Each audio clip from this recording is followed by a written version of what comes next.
Oh, thank you.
Good afternoon.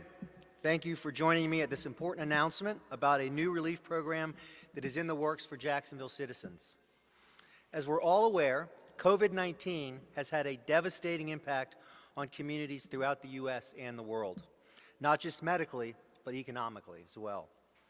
My team and I know that there are many families in our community that are struggling to make ends meet, and we have been focused throughout this pandemic in supporting them and their needs. It's why we launched the Mortgage, Rent, and Utilities Program, the Small Business Assistance Program with ViStar, the Foreclosure and Eviction Mitigation Program with the Jacksonville Bar Association, assistance for seniors and citizens with disabilities, and many more programs focused on helping the people of Jacksonville through this crisis. We're here today to announce another program that's focused on helping Jacksonville citizens affected by COVID-19. The city has just received $28.9 million from the Federal Emergency Rental Assistance Program. Federal guidelines for this funding target individuals and families whose income falls below 80% of the area median income. For example, with a family of 4 in Jacksonville, that's an annual income of $60,000 or below. Citizens must also meet the following requirements for this aid. They must have experienced a hardship caused by COVID-19 by either the loss of a job, reduction of income, or other financial issue that threatens their ability to pay rent. They must have a documented risk of housing instability or homelessness.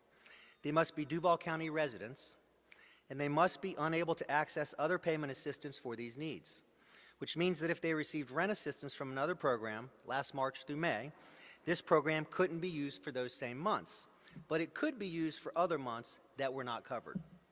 Funds from this program may be used for utility bills and rent payments and may cover up to 12 months of assistance, plus an additional 3 months if needed to ensure housing stability. Eligible families that are facing eviction will be prioritized, and assistance must be used to reduce outstanding payments before the household may receive funds for future payments. All payments will be made directly to the utility company or the landlord. The legislation we will introduce to City Council will include $5 million to JEA for past due utilities for those who qualify, $23.8 million to United Way for rental assistance. JEA and the United Way are amazing partners and will help us administer this program quickly to assist our community. Our public affairs team has created a news release with details about qualifications and posted at the bottom of our homepage at coj.net. Please go there to review the information and see if you qualify. Our next step is to introduce legislation to the City Council and work with council members to get this assistance to our citizens as quickly as possible. As soon as we're ready to receive applications, we will let the public know. We're going to have others talk about this program, so I'm going to introduce all of them and then they'll come up and speak. We have Council Vice President Sam Newby here, who's going to speak about this program. We've got Sheila Presley, Chief Customer Office at JEA. And we've got Michelle Braun with United Way. So thank all of you for being here and being a part of this program. Council Vice President.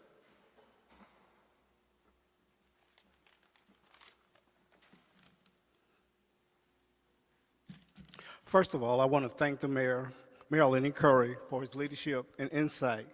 Jacksonville continues to lead the way in providing resources and making connection and displaying compassion in the life of our most vulnerable citizens. This program is yet another opportunity to help Jacksonville continually heal and recover from this pandemic. And I can speak on the Jacksonville City Council that we're going to do everything in our power to make sure this legislation passed. Thank you and have a good day.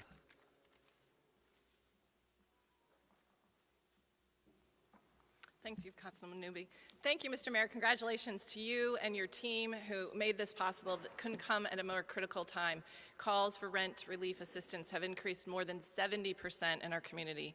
United Way is proud to serve in this important role alongside the city and, of course, our network of critical nonprofit partners to ensure that those who need this assistance the most will get it. For more than 95 years, United Way has connected people, resources, and ideas to solve our community's toughest challenges. And there is hardly a more challenging situation than this. Hardworking people have lost their jobs or had their hours cut. Many have used up their savings if they were lucky enough to have any. And people find themselves in the heartbreaking position of not being able to pay their rent, many for the very first time. Before the pandemic, 40% of people in Northeast Florida were having a hard time paying their bills. So you can imagine how this is, the pandemic has caused this to be worse. We have worked with the city and these nonprofit partners to build a system and an infrastructure for rapid and responsible deployment of funds to help struggling families and individuals.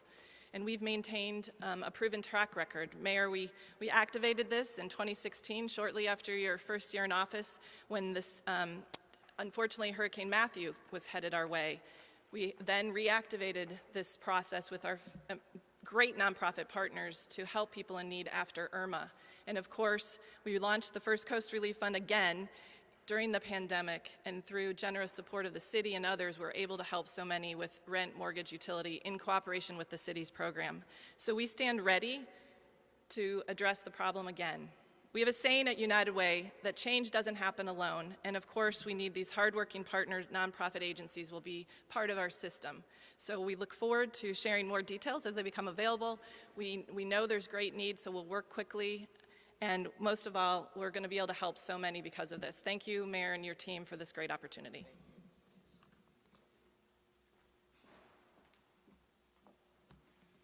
Thank you to the Mayor and to City Council for all that you're doing to help families in Jacksonville to recover from the pandemic. We greatly appreciate the help that you're providing. We know how challenging times are. We speak to hardworking families every day. And we want to do our part to help them remain connected to the services they depend on day in and day out. We encourage our customers to go to the COJ website and look down at the bottom of the page for more information on this program, this much needed program. So thank you again to city officials for their compassion shown to families as our communities continue to work to recover from the effects of the pandemic. Thank you. All right, we are available for questions. We now have a stand. Okay, so this is a multi-parter. First off, as we've seen with the other programs, are the landlords going to be required to waive any late fees in order to participate in this program? No. Okay. Thank you, Stephanie. And then, is the money going to United Way? Is there going to have to be a partnership, as we've seen in the past, between the landlord and the applicant in order to make it work? Do they both have to agree, or can the tenant apply and the money will go to them? The money's going to go to the landlord. Does the landlord have to agree to participate? No. Thank you.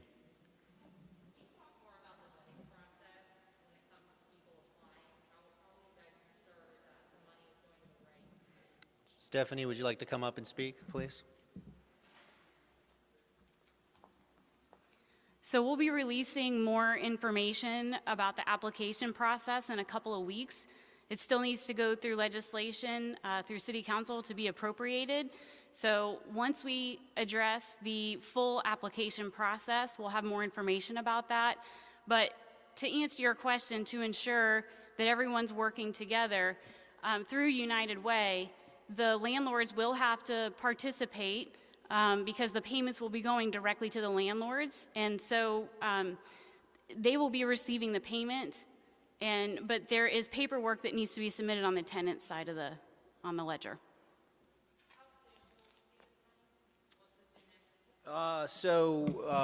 In 2 weeks, Council President, we're going to file legislation, and we're going to ask Council for an in and out. So the earliest would be 2 weeks from tomorrow, and we're hopeful that that we'll be successful there. How much money are eligible renters able to receive in total? Is there a max? Up to 12 months of assistance. No max on the amount Correct, of money? until the allotted appropriation has been utilized. Okay, and we also know landlords have been struggling as well as they're waiting for these payments. Are landlords allowed to apply on behalf of their renters? Yeah, they can. Yep.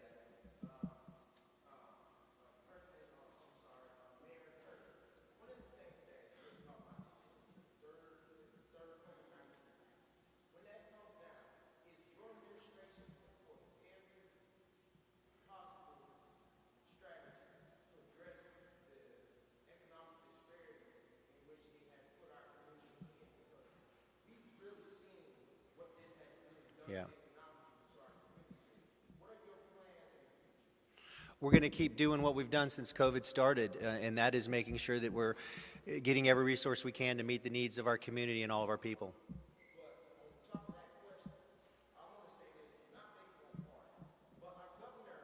In the state has been very slow with bringing those dollars in. He's been sitting those down to the municipalities. What are you doing as far as in your administration to make sure that he get those dollars to help every citizen in this county as of right now? I have had no issues with working with our governor, with the previous administration in D.C., the current Biden administration. This is a time for us to all pull together and do everything we can to help people, and that's what I'm focused on. So, I'm back. It's more parameters, because I'm going to give a for instance of what we've seen in the past programs. There was a woman, Miss Williams, who I dealt with specifically. She's a cancer survivor. She can't go back to work. Her apartment complex, she applied for the LAX, Jacksonville Bar Association program. She qualified. Tenant, landlord said, we are not accepting it. I finally stepped in. They said, okay, we'll accept it with a CDC moratorium eviction. She gave that in. And then they told her, no, we're not going to accept it because it only works for certain months, and you don't qualify. What are we doing to make sure? So right now, she applied, and she has no help because of these parameters under the CARES Act. What are we doing to make sure that these people aren't high and dry? So you're saying because of the way the legislation was written out of D.C., she doesn't qualify? Mm-hmm. Look, we're working with the resources we have.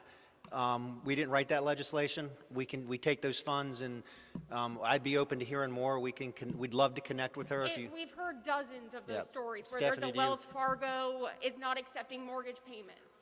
This is different requirements. That's my question. Yeah, The different parameters, requirements. Are they going to be to where if that person's situation, there is no parameters whatsoever, if they qualify, that they're not going to be able to pay their rent? There's no parameters. So there's a lot of details to work out with our financial assistance providers. They're experts at this. There's income. The rules are, as you heard the mayor say, there is 80% or less of area median income, so you have to meet a certain income requirement. There's some, you have to verify that it's due to COVID. So there are some things that you would want us to take into consideration. And our nonprofit partners are excellent at case management. They will take look at the full picture. And the other benefit of this partnership is they'll also find out if they need food or other things that we can help them with. So these funds, to the extent that I understand them, are so much more flexible than some of those other programs. So I can't necessarily speak exactly to Ms. Williams' situation, but our community should be really proud of the mayor and this team for getting this flexible money. It is for rent only, so some people might be disappointed we're working on mortgage money, but this is specifically for people who are renters, and as you said, the landlords who are in such a hard time. So bear with us as we work through all these details and the fast-breaking news. Yeah. Also, we're seeing, of course, the tents and stuff go out there over in downtown. Is any of this money going towards that? This is not, no, that's a separate, we are working on that issue. I was in a meeting about that this morning. But let me just, on top of what Michelle said, the United Way and the other nonprofits they partner with are tremendous resources. Where people don't qualify under these federal programs, there's access to other parts of help.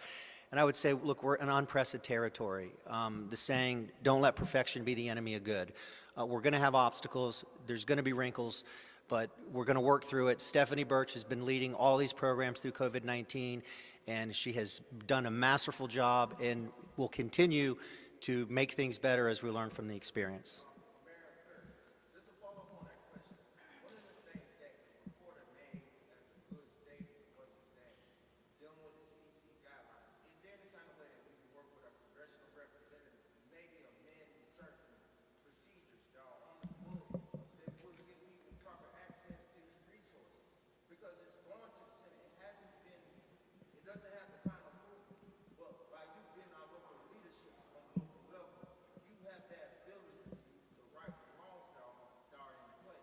I work with all of our congressional leaders, have great relationships with Lawson and Rutherford, and continue to advocate and will. Mayor, can I just a clarification question, whether this is for just residential or for businesses also in terms of assistance? This is all residential. Okay. Yeah. And is there any way to quantify how many households could be helped with the $5 million for the JEA? How many could be helped with roughly $24 million through United Way? And lastly, is there any concern that this is a huge amount of money, a lot of money that's go a long way, but any concerns that there's going to be money left over in terms of being able to get it out to everybody who actually needs it? The first part of the question, do we have financial models on that?